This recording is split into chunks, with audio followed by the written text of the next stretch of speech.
What's your name? My name's Nicole Schwartz. Where are you from? I'm from Discovery Bay, California. And what disorder do you have? I have ADHD along with other things, but ADHD, I have attention deficit hyperactivity disorder. How old were you when you were diagnosed with this disorder? I was about in 7th grade, so I think I was like 13 years old.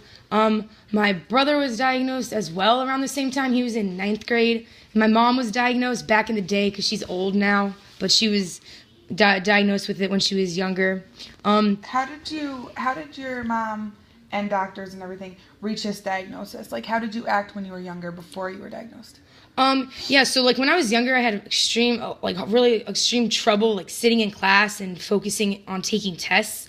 And like my teachers all thought that it was just because I didn't like want to do my work, but I actually had a really rough time. And playing ice hockey helped me get out some of the energy I had.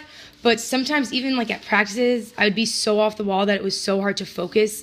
And like I transferred to 3 different high schools throughout like my high school career. So like freshman year, I went to a private school that literally had like 6 kids in each class. It was really small, and I was very socially awkward. And then the next year, I transferred to a high school in Utah because I played hockey in Utah and I didn't know anybody, and that was awkward. And then I came back to California and transferred to another high school, a really big public high school that had like a ton of people. So like I transferred to many high schools, and like it's a very socially awkward time of my life. And because I was just like really hyper and like unaware of the way I was acting, and like I didn't really care about what anybody thought, obviously, but later on down the road I realized that like I have to like be able to control myself and not be so hyperactive and like I guess a bother to people. Okay. How did your diagnosis go? So after I told my mom that I was having a lot of trouble focusing in school, she was able to schedule an appointment with my primary doctor, who then was able to refer me to the same psychologist that my mom sees for her ADHD. And then when I went to my appointment, the psychologist had me answer I would say 50 questions, almost like they were all like multiple choice questions. So there was like a multiple choice test.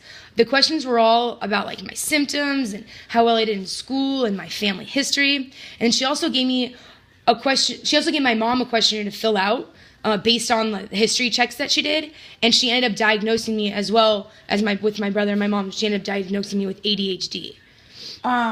When she diagnosed you, what did she do to help you with your symptoms? Did she behavior therapy? Did she jump right to medication? Yeah, so I mean, she ended up giving me Vyvanse, which is just a brand of Adderall. She ended up giving me 70 milligrams of Vyvanse. And what does that medication do? It's supposed to like help me just not be so hyperactive. It's supposed to like make me kind of calm down and like be able to focus and like sit still. It's supposed to just make my hyperness kind of. And is that what it does for you? Yes, it does. It helps me focus a lot. It helps me focus on whatever it is I need to focus on, whether that be hockey, school, anything. Are there any side effects to this medication? I feel like I get. Sometimes I actually feel like I get thirsty sometimes. I get like really dehydrated sometimes, but that could also just be because I am not stay hydrated like just naturally. But no, I just feel like my energy disappears and like I feel a lot less like myself, like I feel like trapped almost. I feel like I was trapped in a box kind of. So when you take your medicine, you would say you'd feel like... Yeah, so when I take my medicine, I just feel like I literally don't have as much energy and I feel like a zombie.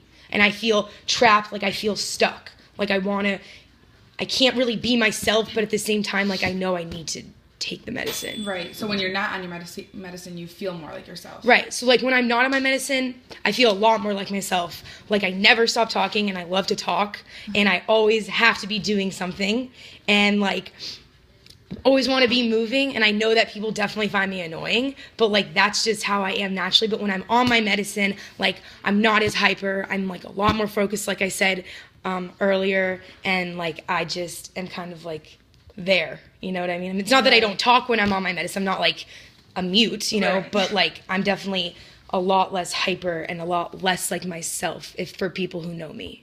So, you said that people may find you annoying. Like, do your friends, can your friends tell when you're not on your medication? Do they notice a difference in the way you act? Yeah, I know. Like, people can definitely tell when I'm not on my medicine. I mean, I know that how I am when I am off my medicine can get annoying to my friends, like especially my team, my hockey team, because I'm around them so much. It gets to the point where they can tell I'm not on my medicine and they literally need to like remind me and tell me to take my medicine. And I know that I'm annoying. Like, they can tell and then I can tell, especially when they point it out. So Right. it is definitely like clear when I'm on it, when I'm off of it. So why don't you take your medicine? If everyone can tell, you say people find you annoying, like why wouldn't you take it? I mean, sometimes I just want to feel, I don't want to be like trapped, like that feeling of being trapped. I don't want to feel 24/7, like especially when I don't need to do anything. So like on the weekends, like if I don't have like homework, I don't need to go to classes, or I don't really have like a hockey game, like I feel like